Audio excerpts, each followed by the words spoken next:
So I'm on my way home from a great closing today with a buyer, and my buyer said to me, Jennifer, thank you so much for always keeping us in the loop and letting us know what the next steps were, and that got me thinking.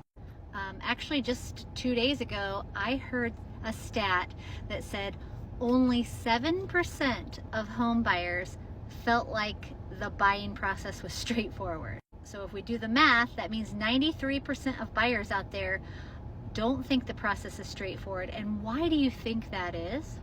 It's because as an industry, we are not doing a great job of educating our buyers and sellers. And I've been saying this for who knows how long. And if you're a realtor watching this, this should really, really bother you. Obviously, we already know that buying a home is one of the biggest purchases of someone's life, so it needs to be very straightforward, it needs to be extremely organized, and we need to always let them know what the next steps are. If 93% said the process was unclear, this means a few things. First of all, it means we weren't setting expectations. It means that someone wasn't communicating clearly with that buyer. This is what happens next. Okay, now we're done with this, and this is what happens next.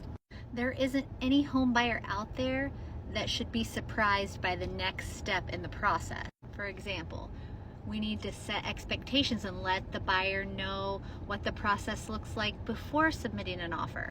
Then we need to let them know what happens after submitting an offer, what could go wrong, different scenarios.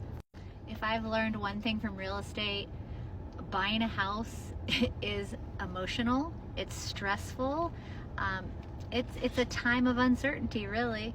And the bare minimum we can do as real estate professionals is make their experience as smooth as possible. And you know what?